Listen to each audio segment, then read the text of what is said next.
کائنات کی بنیاد تضاد پر رکھی ہوئی ہے، اس تضاد کا حل عقل فراہم کرتی ہے یا عشق؟ تضاد کو جانچنے کے لیے عشق کے پاس تو کوئی پیمانہ ہی نہیں ہے۔ خیر اور شر میں تمیز عقل کرے گی، نیک و بد میں تمیز عقل کرے گی، دن و رات میں تمیز عقل کرے گی۔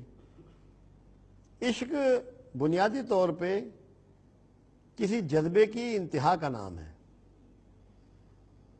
اگر محبت اتنی ہو جائے کہ آدمی اپنی ذات سے بھی گزر جائے تو وہ عشق میں داخل ہو جاتا ہے، کہ ایسا مشن ہو، ایسا آبجیکٹو ہو، ایسا گول ہو کہ اسے اپنی ذات کی فکر نہ رہے، بھول جائے اپنے آپ کو، نہ کھانے کا ہوش، نہ پہننے کا ہوش، نہ سونے کا ہوش، وہ عاشق ہوتا ہے۔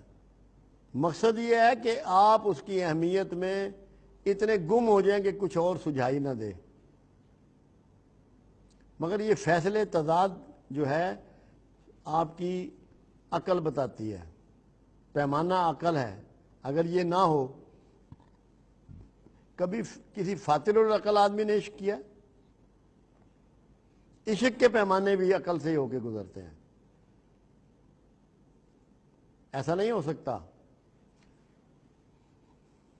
تو تضاد کے بغیر ایک ایسی پرسنالٹی ہے جس میں تضاد ہے، اور اس کا نام اللہ ہے۔ جو اللہ رحمان الرحیم ہے وہی جبار ہے، جو اللہ غفور الرحیم ہے وہی قہار ہے۔ یہ اسی کی شان ہے کہ وہی پکڑنے والا ہے، وہی چھوڑنے والا ہے۔ باقی تضاد اس لیے ہیں کہ چیزیں پہچانی جائیں۔ اگر برے نہ ہو تو کیا آپ اچھے ہو سکتے ہیں؟ اگر رات نہ ہو تو کیا دن ہو سکتا ہے؟ اگر ٹھنڈک نہ ہو تو کیا گرمائش ہو سکتی ہے؟ اندھیرا نہ ہو تو روشنی کو کون پہچانے گا؟ ضد پہچان کے لیے ہے، شناخت کے لیے ہے۔ اگر ضد کو نکال دیں، تضاد کو نکال دیں، کائنات کی شناخت اڑ جائے گی، آپ کچھ بھی شناخت نہیں کر سکیں گے۔ آپ کی ساری حکمت، ساری دانائی جو اللہ نے آپ کو عطا فرمائی وہ بالکل بیکار ہو جائے گی۔ اس تضاد کی وجہ سے آپ چیزوں کو شناخت کرتے ہیں۔ اب یہاں مسجد ہے، اگر گردوارے میں جائیں گے تو وہ الگ چیز ہوگی۔ یہ تضاد آپ کو بتائے گا یہ مسجد ہے یا گردوارہ ہے، یہ گرجا ہے یا مندر ہے۔ تضاد کے بغیر کائنات میں کچھ بھی پہچانا نہیں جا سکتا۔ اس تضاد کو قائم رکھنے کے لیے پروردگار عالم نے کیا کہا؟ اگر ہم چاہتے تو تم سب ایک ہی دین پر ہوتے۔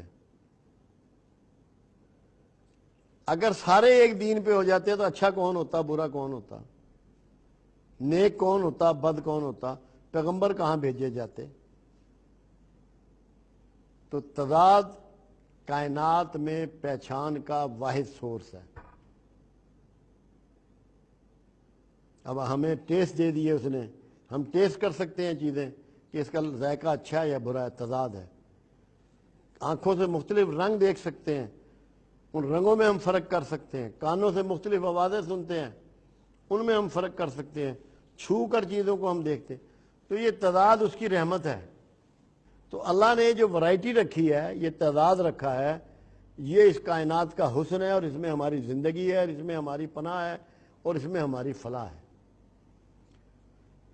عشق کا رول اور ہے اور عقل کا رول اور ہے۔ عشق فیلنگ، محسوسات، جاننے کی انتہا کا نام ہے۔